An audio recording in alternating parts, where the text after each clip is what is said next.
Hi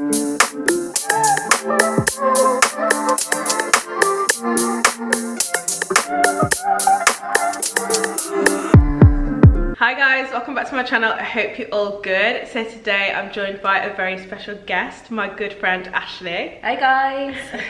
So how did we actually meet? So we met through property, didn't we? We've been good friends for a good year. I know. That feels like longer, doesn't it? I know, it's mad. It is actually mad. Feels like longer. I know, it's cute. But we've started going to like bottomless brunches together, things like that. Porn star martinis. I think that's how we bonded actually. Yeah. 3 porn star martinis. I was like, okay, yeah, she loves porn star martinis. This is my girl. Yeah, so. exactly. So tell everyone a little bit about yourself. Yeah, sure. So I'm Ashley and I run a property business called Erban Homes. We've been going for a 1.5 years now. And it's literally just been a huge whirlwind, the whole thing. So yeah, excited to talk about it. So how did you kind of get into property? Yeah, so I had a friend who was in property, and I'm not gonna lie, at first, like, I was very, very confused about what it all meant, and I was just like, why are you spending like so much money, you know, investing in this? Like, it just doesn't make sense. You need a lot of money to invest in property. But the more research that I've done, and obviously reading books and talking to people, I was just like, you know what, this is definitely something that I can do full time. I was working as a full-time teacher before, so property is definitely better. I don't have to deal with any detentions or anything like that, so yeah, I love property. And how long were you a teacher for? Yeah, so I was teaching for 3 years. Okay. Yeah, so the first 2 years I was just covering different schools, and then I spent a full year just based at one school. And you know, I enjoy like working with children, but the one thing is that it just kept taken away from my family. So yeah, I just towards the end I just wasn't enjoying it anymore. Yeah. So what is your property strategy at the minute? Well, we're all over the place. Yeah, okay, so we have a 3-step process that we do within our company. So the first step is source. So we source for investors, or for anybody that is obviously a landlord that doesn't know what to do with their property. So we sort of like help them with that. And then the other side is management. So we manage HMOs, serviced accommodation.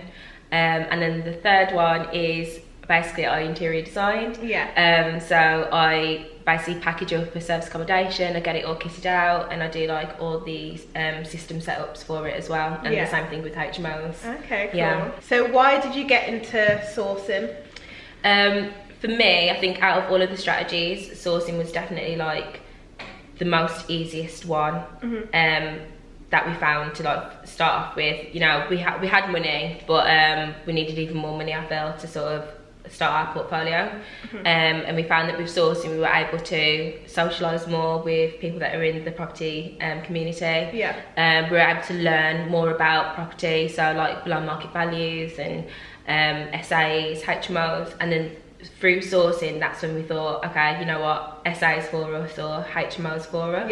So without sourcing, I don't think we'd have a clear path of like what we wanted to get into. Like you wouldn't know like what you want to do. That's it. Yeah. Cool. And then so you also do like management and interior design. Yeah. So why did you kind of choose to go down that route? Yeah, so I love interiors. Don't we all? Yeah, I absolutely love it. I'll go into a place and just like, oh, that frame would look nice up there, or that looked nice if you just add a pop of colour there. So it was just a natural progression. We found with our service accommodation, people were asking us, oh, where'd you get that from? I was like, oh, I got it from here. And then we just like, you know what, I'm just going to offer it out as a service. Let's do like the interiors, and you know, we'll put that in together with the management, and that's how we sort of came up with the 3-step package. That's so good. Yeah, it's good that you've kind of like, even though you do sourcing, you've kind of like stepped it up a level. That's it. Like, you're not just offering like the basics. Yeah, that's it. Yeah. Love it. So how is it being a mom and running the business? Do you know what? I'm not gonna lie, it's tough. Whoever says it's easy, they are lying. It's like, it's just so tough. So I have, oh, you already know, but I'm gonna tell you guys. So I've got an 8-year-old and I've got a 3-year-old. So my 8-year-old starts first thing in the morning, my 3-year-old starts midday, and then I've got to pick them both up at the same time at home time. And it is just so hard balancing the 3, but I feel like doing property and obviously looking after the children and being a wife, it's sort of made me appreciate where I came from. And you know, I've come from a single parent house, and my mum had to look after 3 kids on her own. So literally I just take my hat off to her, like how she managed to do that, because I can't even manage with the 2. So how she done that on her own, I just completely like put my hats off to her. And you know, people like Nicole Bremner, so you know, I like really admire her for like, she started off property with her kids, and I'm just like, you know what, if she can do it, then I can definitely do it. And I've got a husband as well, so you know, I can definitely do it if she can. So yeah, that's me. Do you think they'll get into property when they're older? Oh yeah, like Ty literally knows everything to do with HMOs. Like I'll be on the phone and like he'll pretend to like have a conversation, like, hello, this is Erban Homes, and yeah, like even on our Instagram page, like they all get involved. So Leah's always on there speaking, and they're just little adults basically. But yeah, the love coming like here. Even though Sean hates it, but the kids love coming with me, and then like I treat them to like a hot chocolate after, so I make it into a bit of a game. And what's it been like working with Sean as your business partner? Do you know what? I was nervous. Because obviously you live together and then you do the business, and it's just sometimes it's hard to know when to stop and to be like, okay, this is like our time now to be a couple, and we can't be talking about, you know, property or anything like that. But I find with Sean, like we are complete opposites. So with me, I'm very like, I need to get this now. Like I'm very so enthusiastic and like excited about projects. Whereas like Sean, he has to see figures. He has to see facts. He needs to read through the contract. And that's why we work so well together, because he deals with, you know, that sort of side of it. So it's, obviously there's still a lot for us to learn together as a couple, but having these different processes within the company sort of gives us roles. Because if you don't have a role, like I don't think we would make it through 2020. But yeah, you've got, if you're gonna work with your husband or wife, you know, you have to differentiate like what your roles are going to be within the company, and make sure that you do spend that time together where, you know, it's just you as a couple. So yeah, not it's that getting I easier. can relate. soon. Yeah, maybe. We want a ring. So how have you found like not working now? So you used to be a teacher, but how has your life changed? Yeah, so I stopped teaching last year, July, and I became financially free. We went for drinks. So yeah, I'm not gonna lie, at first I just felt so overwhelmed, and I cried for like 2 days thinking, oh my gosh, what have I done? But I think it was just mainly because I no longer had somebody telling me, this is what you have to do today, and you've got to prepare, you know, year 10s for an exam, and do you know what I mean? So it was very hard that I now had to sort of do my own time, and I just felt so overwhelmed. But it's just something that you get used to. Obviously, you know, being an entrepreneur, like you just get on with your day, make sure that you make a list of everything that you need to do for the day. And you just get used to it. And you know, soon like it just becomes the norm. What tips have you got for people who are sort of transitioning? Right, so make a list, definitely, of everything that you need to do. And the one thing I would say is mindset. So after I had like my second child, I had anxiety, and it was just really bad. And in the beginning stages of sourcing, you could not even get me on the phone to an agent, because I was just so worried about burning the deal. And I literally just find the deals, give it to Sean, and be like, okay, you go call them. Like I just wouldn't get involved.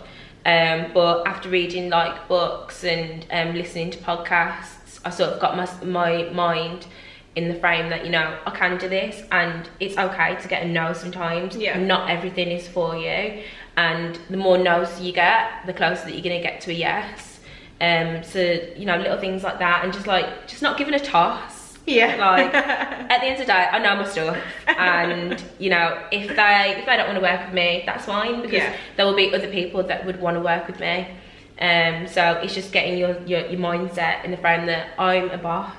I'm a boss babe. I'm a mum. I'm a superwoman, and I've got this. So yeah, just definitely mindset comes number one, and making lists. So you didn't do any property mentoring or training, so how have you actually taught yourself how to do all this stuff? Yeah, I know, it does sound crazy, but you can do it. It can be done. It can be done. You do not need to spend 20,000, 50,000 to get mentorship, or you know, to go on courses and things like that.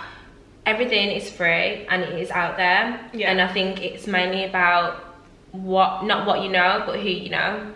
So you know, you surround yourself with people that you aspire to be, or people that are doing something like you, and questions that you'd pay thousands of pounds for, you could easily get out of just having a conversation with somebody. Yeah. But it was a lot of obviously you need to be compliant and things like that. So you know, we went the right route with doing that, calling the council, setting up meetings, doing that. Yeah. The rest has literally just been through like books and just talking to people. Yeah. You know, there's a lot of, before, you know, that everything with courses and things like that, how we're like everyone back in the day getting houses. Yeah. How did they do it? They didn't, you know what I mean? Like they didn't go on courses, they just got property. Yeah. And you just learn through that. And I think that's the sort of approach that we've taken with that. And then also like background, so Sean's within like the sales background, so he's so good at sales. Yeah. And having those skills to begin with, that sort of helped us to like get the ball rolling and moving. It's knowing how to talk to people. Yeah. Definitely, but you don't need to spend thousands and thousands of pounds. Just network. Yeah. And if anything, networking sort of stops you from feeling like you're alone in the property world. I know what you mean. Do you know what I mean? Yeah. So I feel like when I first left my job, I think that's what I spoke to you about. I said I don't want to be alone. Like, yeah. who's out there? Hello. Hi. Hi, Ashley. Like you don't want to be alone, and that's why you go out there, you network, and you know, start making friends. Like, we're a massive community. Yeah. Definitely. And yes, there are women out there, not just men. Not just men. So literally just go out there, network, and just get your information that way. Yeah, definitely. I feel like there's a really good community of people on like Instagram. Yes. I think Instagram is like the place. Yeah, to be fair, Facebook is as well, but I lean more towards Instagram. Yeah. Like, I feel like it's just a little bit more chilled. I feel like on Facebook, everyone just is a little bit too stir crazy on there. Very crazy. Yeah, so, and I find as well on Facebook, they post a lot of positives. And you never actually see when people are going through hard times, and you never see like the negative things. Whereas like on Instagram, I'll literally just pop up a story and I'll be like, you know what guys, I feel like a bad mum today. Like, I've given the kids McDonald's every day for this week because I've not had time to cook. Like, that's how I am. Whereas on Facebook, I feel like I need to sit down, I need to like draft out the post that I'm gonna put and then pop it on Instagram, straight on there. This is me, you either like it or you don't. Yeah, like, so you can just be yourself a little bit more. Yeah. Whereas Facebook is crazy. It's very crazy. So what like resources do you recommend for people who don't want to go down the whole mentoring route? Yeah, so podcasts, definitely TED Talks. Yeah. So literally every morning on my way to driving into work, that is who I'd listen to, TED. And also Inside Property Investing, that's run by Mike and Victoria. They actually live on a boat right now. Oh no, how cute is that? I'm not too sure about the seagulls. But living on a boat is literally just sounds like a dream. And you know, most of my HMO information I literally got from Inside Property Investing. Yeah. So those are the main two that like, I lean towards. Yeah. Jackie Edwards is really good as well.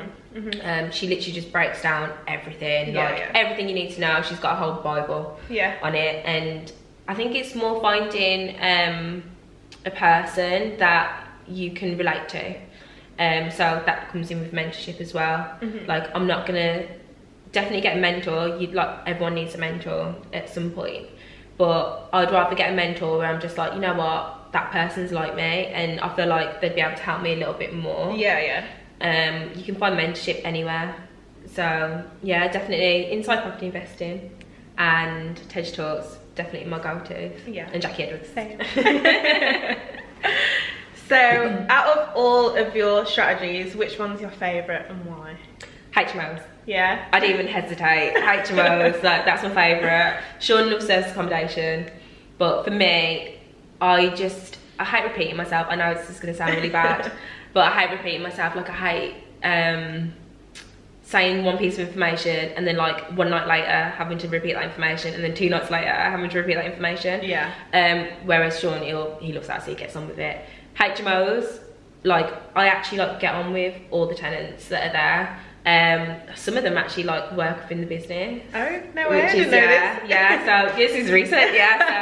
So we've just taken on 2 4-bed HMOs, minimos, and basically one of the guys that had moved in seen that I was like painting and struggling, and he was just like, I actually do painting, like I decorate. And I was like, oh really? Let me just have a look.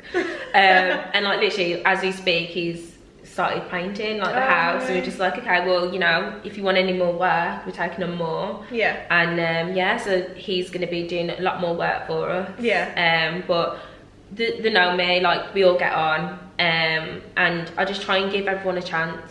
So I know that a lot of people are strict with the tenants that they have in. Yeah. But because I've come from a background where, you know, my mum was on benefits, and I feel like I've seen both sides of it. So I feel like I have to give people a chance. If they're saying that they're gonna, you know, go out for work, okay, well, let me help you. Yeah, yeah. Do you know what I mean? Like, you know, your contract's 6 months minimum. We'll get a guarantor in for you. But you know, if you want me to help you get some work, I'll help you get some work. And they know that they can call me at any time to discuss that. So I actually really get on with my tenants, and I just love it. Yeah. Have you had any bad tenants? Yes, but we love them all the same. We love them all the same. No, we do. No, yeah, you know, there's going to be a bad tenant in. Let's not call them bad. Let's call them difficult. We have a difference in opinions. Yeah. There's always going to be one, but it's how you deal with it. So I think just reiterating like what the rules are, saying, you know, can't have this. Like, this is what's going to happen. Just to try and dissolve any situations that might happen. So like when I put tenants in, I need to make sure, oh, okay, well, you know, that person looks like this type of music, and then I've got a new tenant that says that they like that type of music, so then I'll be like, oh, actually, we've got a tenant that really likes R&B, like you'll probably get on with them. Yeah. And that's it. Be friends. So we try and get tenants that are going to get on with each other to begin with, so then there's less pressure on us to sort of sort out any drama that might be happening within the houses. But yeah, I think it's just giving everyone a chance. That's what I try and do. Yeah. And then just make sure that, you know, yes, obviously I'm managing the house, but you know, I am also here for you too. Yeah, that's cute. And your brand, Erban Homes. Yeah. Why did you choose Urban as a name? Do you know what? Thinking about it, I can't remember. No, do you know what it was? So everything we do is like street style. Yeah. And we are young. We're a young couple. And I felt like the way that we decorate our houses, it had like an urban kind of feel to it. Most of our service accommodations are in Birmingham, like within the urban kind of like living sort of sector. So we felt like urban is definitely like something that appeals to like young people. Yeah. But also true to like the message that we're trying to send out as well. Cool. Yeah. I love it. And so talk us through some of the struggles you've had since getting into property. Obviously everybody has them, so yeah, there's been a lot of struggles. I think most of the struggles that I have faced has been personal struggles. Okay. You know, I've always been grown up that we'll talk when I've been growing up that you know, I've always got to do 10 times more than the people that are in my class, just because of the way that I look. Yeah. And I feel like sometimes in my head I do walk into like networking meetings and I'm just like, okay, so the majority of people in here are like men and I'm kind of the only woman, and you know, I'm the only person that looks like me. How are they going to perceive me? And you know what, I feel like all of that was just like in my head. Yeah. So it was just getting through that personal struggle to start off with. But once I had that out of my head, at the end of the day, you know, this is me. Yeah. And you know, you either like me for me and that's it. Yeah. So definitely that was like a big struggle for me. The other struggle was not getting too excited about a property until I have the keys in my hand. Yeah. Because literally I had this house, it was like 8 bedrooms. It was so perfect. I'd already been down to B&Q, like getting my paint, looking at it in IKEA, like what table I'm gonna choose. Like in my head, it was mine, and it fell through. And like literally, it took me like at least a month to get over it. Yeah. And within that month, I'm not actually concentrating on like what I already have and what I've already achieved, or like just going out there looking for more. So I think it is hard, obviously, to let go of something that you had your hopes up for. Yeah. But you have to learn to just move on. Yeah, that's definitely something that me and Mom have learned as well. Yeah. Like I'm at a point now where like my day can't be affected whether something good or bad happens. Yeah. I'm just kind of like, yeah, okay. Just zone out. We brought a house, okay. Yeah. Like you just got to completely ignore it. Yeah, that's it. Just ignore it until I've got the keys in my hand, and then we'll jump. Yeah. Otherwise, you get so like your emotions get like wrapped up in it. Yeah. And then when it falls through, it's like, and unfortunately, like houses will always fall through. It just happens. Yeah. So you can't really get too attached. That's it. Yeah. Don't get too attached, and you know, just think of it as like a positive. So you know, maybe something was like, maybe there was like a leak or something that was about to happen a month later. Yeah. That would have affected the profits. Maybe you know, a window broke. I'm just hoping.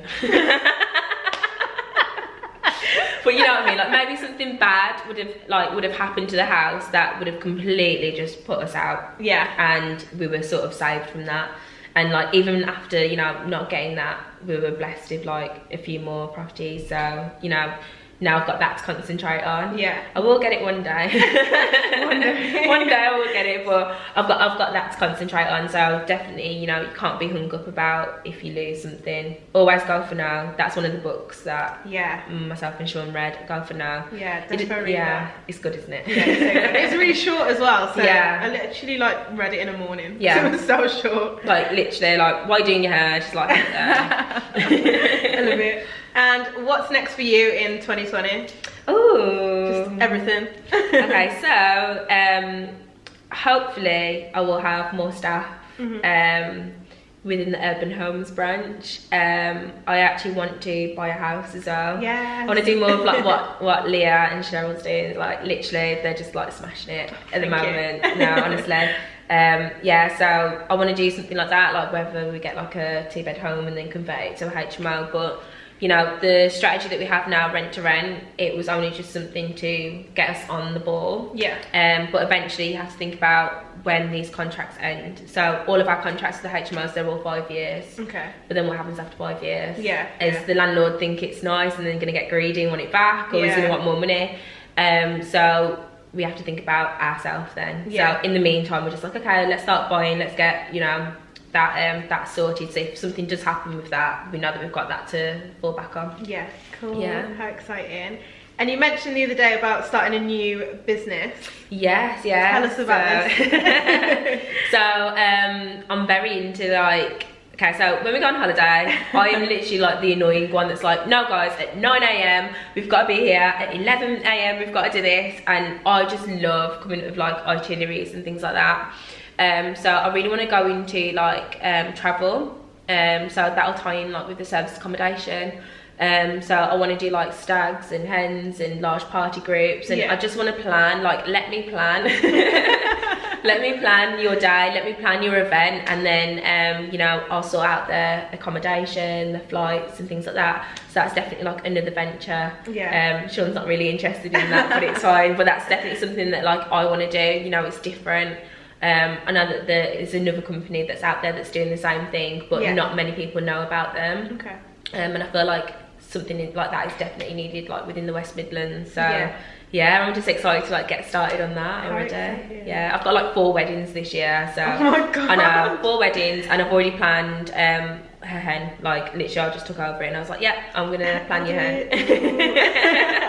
I love it. Yeah. So thank you so much for coming on my channel. I'm sure you're going to be on this year again. Yes. We're always together. Obviously. No, I've loved it. Thank you so much for having me. It's okay. And where can people find you? Yeah, so on Instagram, we are at Urban Homes, so ERBAN Homes. And that is pretty much it. You can find me on Facebook. but you'll most likely see us mainly on Instagram. Yeah, Instagram is the place. It's anyway. the place to be. And thank you guys so much for watching. Make sure you follow LCM Home on Instagram. We really appreciate it. And thank you so much for watching. I'll see you next time. Bye. Bye.